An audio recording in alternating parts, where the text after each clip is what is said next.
பள்ளி குழந்தைகள் எல்லாருமே விடுமுறை நாட்கள் என்பதால வீட்டில் தாங்க இருப்பாங்க. பள்ளிக்கூடத்துக்கு போயிட்டு அவங்களோட சேட்டைகள் நம்மளுக்கு கம்மியாக தான் இருக்கும். ஆனால் வீட்டில் இருக்காங்க ஒவ்வொரு நிமிஷமும் அவங்களோட சேட்டை இருந்துகிட்டே இருக்கும். பெரியவங்க யாராச்சும் ஒரு பார்வையில் குழந்தைகள் கண்டிப்பாக இருந்தாங்கனுங்க. கேரள மாநிலம் மலப்புரம் பக்கத்தில் ஒரு சிறுவன் தன்னோட விரல்களில் பார்த்தீங்கன்னா அந்த வாஷர் ஒன்றை விட்டுட்டு விளையாடி இருந்திருக்காங்க. அந்த சிறுவன் எல்லா விரல்கள்லையும் அந்த வாஷரை விட்டு விட்டு விளையாடிட்டு இருந்திருக்காங்க.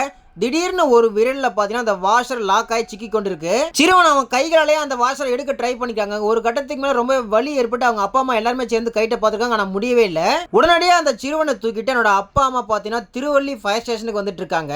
தீயணைப்பு வீரர்கள் ஸ்டேஷனுக்கு வந்த உடனே அந்த சிறுவன் கையை பார்த்திருக்காங்க. அந்த வாஷர் நல்லா மாட்டிட்டு வெளியே வரலைங்க. அவங்க இழுத்து அந்த இடமே செவந்து போயிருந்திருக்கு. அந்த வாஷரோட உள்பக்கம் கொஞ்சம் கரடு மூட அந்த காரணத்தால் அந்த பையனோட விரல்கள்ல கீறி கொஞ்சம் ரத்தம் வந்திருக்குங்க. அந்த காரணத்தால் அப்படியே எடுக்க முடியாது. நூலை வச்சு ட்ரை பண்ணாம எண்ணெயை வச்சு ட்ரை பண்றாம டைரக்டா பாத்தீங்கன்னா கட்டர் மூலமா அந்த வாஷரை கைட்ட ட்ரை பண்றாங்க. தீயணைப்பு வீரர்கள் ஒரு சின்ன தகடை எடுத்துட்டு இருக்காங்க. அந்த சின்ன தகட்டை பாத்தீங்கன்னா அந்த வாஷரோட சந்தில பொறுமையா நிதானமா அந்த கைக்கு வலிக்காம விட்டுருக்காங்க. அந்த சின்ன சந்தில விட்டுக்கொண்டே அந்த பையனோட தலையில தலைக்கவசம் தண்ணி வச்சிட்டு இருக்காங்க. பார்த்தா பயப்படுவான்னு சொல்லிட்டு அதுக்கப்புறமா அவங்க பொறுமையா தண்ணீரை கொஞ்சம் கொஞ்சமா விட்டுட்டு அந்த கட்டர் மூலமா அந்த வாஷரை கொஞ்சம் கொஞ்சமா கட் பண்ணி எடுக்கிறாங்க.